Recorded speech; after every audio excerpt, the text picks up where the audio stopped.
Salam alaikum. J'espère que vous allez bien. Aujourd'hui, on va essayer de parler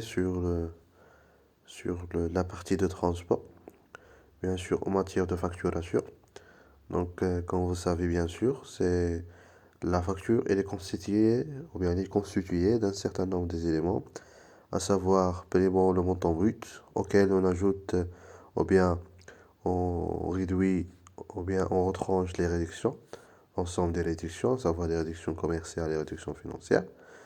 Donc, premièrement, on déduit les réductions commerciales, à savoir le rabais, remise et restant, pour déterminer, pour calculer les nets commerciaux, ou bien chaque net commercial après la déduction de rabais. Et même chose pour les autres types de réductions commerciales. Ensuite, on calcule ou bien on applique les réductions financières. Bien évidemment, c'est l'escompte de règlement ou bien l'escompte financier pour calculer le net, le net financier. Donc, ça concernant les réductions commerciales et financières ou bien financières. Donc, on ajoute par la suite les majorations. Donc, les types de majorations qui existent, c'est le transport, la TVA et les emballages. Donc aujourd'hui, on va essayer de se focaliser sur la partie de transport. Donc on va voir, ou bien on va entamer, ou bien on va traiter l'ensemble des cas de figure en matière de transport. Donc on commence. Donc le transport sur vente. Donc les facturations des frais de transport aux clients sont très fréquentes dans la pratique. Leur facturation et comptabilisation dépend des conditions de la vente. Donc le transfert de propriété peuvent s'effectuer en frais forfaitaires ou bien libres. Donc concernant les frais forfaitaires, donc l'entreprise, dans ce cas, elle estime le montant, ou bien le montant de transport, cas de la livraison effectuée par le fournisseur sur ses moyens propres. Dans ce cas, le montant demandé pour le fournisseur constitue un produit accessoire qui s'ajoute aux autres produits d'exploitation. En effet, le taux de la TVA s'applique et de 14% dans ce cas, bien sûr. Donc le deuxième cas, c'est le transport débours, ou bien le transport déboursé.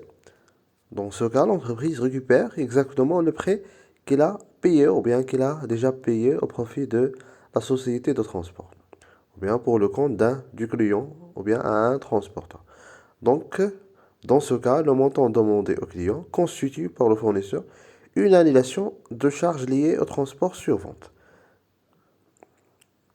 Donc, ça veut dire que le fournisseur, dans ce cas, il joue le rôle d'intermédiaire entre la société de transport, ou bien le transporteur, et la société qui a acheté les produits, ou bien là, le client. Donc, on passe le premier exemple. Donc, l'entreprise a réalisé les opérations suivantes.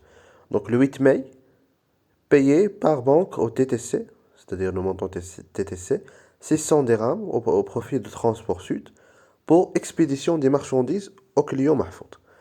Donc le 9 mai, facturé la marchandise à hors taxe 840 000 dirhams, ou bien 8400. Donc Mahmoud, donc la remise, elle est de 10%. Le port récupéré, c'est 600 dirhams, TTC. Le 10 mai, facturé de marchandises à Ahmed, 10 000 dirhams. La remise, c'est 20%, 2 000 dirhams. Et le port facturé, c'est 800 dirhams. Donc, passons maintenant au l'enregistrement comptable. Donc, chez le fournisseur. Donc, les comptes à utiliser, bien sûr. Donc, primo. Donc, on va enregistrer l'opération de transport. Ça veut dire la relation qui existe entre le fournisseur et la société de transport. Bien sûr, en utilisant le compte au niveau du débit, c'est le transport sur vente. Donc le fournisseur a payé un transport suite l'opération de vente avec le montant hors taxe. Donc 600 divisé par 1 plus 1,14 donc pour donner le hors taxe. Et la TVA récupérable sur les charges. Et bien sûr, le montant, c'est à payer par banque de 600 dirhams. Donc, le numéro de compte, c'est clair. Donc, ensuite, on va passer aux opérations de 9 mai. Donc, le 9 mai, donc, qu'est-ce qui se passe? C'est l'opération de vente. Donc, qu'est-ce qu'on a vendu? Donc, on a vendu du marchandise avec le montant hors taxe, ou bien le dernier net commercial. Donc, c'est de 7560. Ainsi que l'état de TVA facturé sur la base de, ou bien il est calculé sur la base de la vente de marchandises, ou bien de la marchandise, et on va annuler le transport déjà payé par le fournisseur. Pourquoi? Donc, parce que dans ce cas, l'entreprise joue le rôle d'intermédiaire, ou bien c'est le cas de transport déboursé. Et le montant de la créance, elle est payé par le client de 9596,40. Maintenant, on passe maintenant l'opération de 10 mai. Donc, dans ce cas, donc le transport, elle est forfaitaire. Donc, on va enregistrer le montant de la marchandise à travers le compte vente de marchandises avec le montant, ou bien le montant brut, ou bien le dernier net commercial de 8000 dirhams. Le port et frais accessoires facturés, dans ce cas, c'est un produit accessoire de 800 à travers le montant du port, ainsi que la TVA facturée il est sur la base de la vente, ainsi que le transport. Donc, ici, on a un principe que l'accessoire suit le principal. C'est la TVA sur la vente, c'est de 20%. Donc, on va calculer le port sur la base de 20%.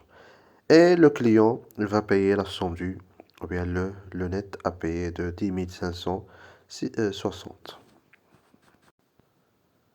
Donc, le même cas, ou bien le même enregistrement, ou bien la même chose, on va le faire chez le client. Donc, comme vous savez, le fournisseur, il a effectué une vente.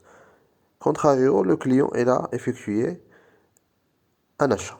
Dans ce cas, on va utiliser le compte suivant. Donc, achat de marchandises avec le montant brut ou bien le dernier net commercial, c'est 5560. Donc, le transport sur achat, donc, comme vous savez, le client, il a effectué un achat. Dans ce cas, on va enregistrer l'achat à travers le montant hors taxe. Et la TVA récupérée à surcharge, elle est calculée sur la base de l'achat ainsi que le transport.